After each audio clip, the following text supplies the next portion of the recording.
धैर्य न हो तो मानसिक दौर्बल्य के कारण मन सदा भयभीत रहेगा। जब मनुष्य के मन में शंका बढ़ जाती है, तब दुख के मिट जाने पर भी उसका आभास रहा करता है। जो व्यक्ति धीरजवान होते हैं, वे संकट के समय अपने विवेक को नष्ट नहीं होने देते। उनके आत्मबल के कारण ही उस समय भी शांति मिलती है और दूसरे लोग भी उनका अनुकरण करने को बाध्य होते हैं। तब वह संकट उतना व्यथित नहीं करता जितना कि धीरज के अभाव में धैर्यवान मनुष्य के अंतःकरण में अत्यंत शांति, भविष्य की सुखद आशा और उदारता की प्रबलता रहती है। वह बुरे दिन के फेर में पड़कर घबराता नहीं, बल्कि उन दिनों को हंसते हुए टालने की चेष्टा करता है। इसके विपरीत जिसके मन में धैर्य नहीं होता, उसके मन में जो आशा निराशा की तरंगे उठती हैं, वे वैसी ही है जैसे कोई बालू की दीवार खड़ी होकर भी ढह पड़े। संकट के समय उसकी मानसिक वेदना बढ़ जाती है और वह अपने भावों पर नियंत्रण रखने में समर्थ नहीं होता।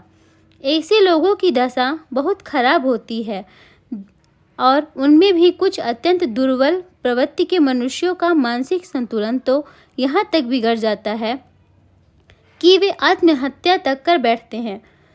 सुखपूर्वक जीवन व्यतीत करने के लिए ही नहीं, बल्कि अपने कर्तव्य पालनार्थ भी कर्मों को सुव्यवस्थित करने के लिए धैर्य की आवश्यकता है।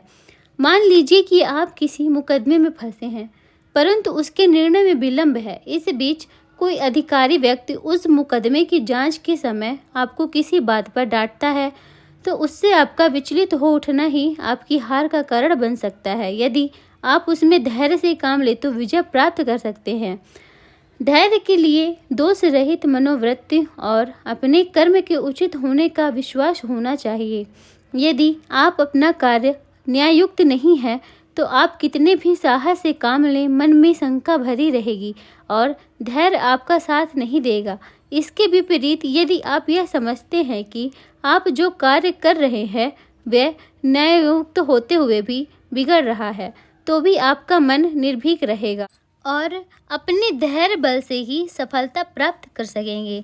इसे मत भूलिए कि संसार में धन और प्रतिष्ठा ही सब कुछ नहीं है। धनवान तो मूर्ख भी हो जाते हैं और कभी कभी निम्न स्तर के लोग भी ऊंची प्रतिष्ठा प्राप्त कर लेते हैं, परंतु उनमें से जिसमें भी अहंकार उत्पन्न हुआ वही पतित हो गया। वह अहम ही उन्हें नष्ट करने का कारण बनता है। फिर न आत्मबल साथ रहता है और न धैर्य ही। धैर्यवान पुरुष वही कहलाता है जिसे अपने पर पूर्ण भरोसा हो। जो व्यक्ति अपनी योग्यता पर विश्वास करता हुआ धैर्य का संबल ग्रहण करता है, वह कष्ट पाता हुआ भी प्रसन्नचित्त रहता है, क्योंकि वह कठिनाइयों से घबराता नहीं।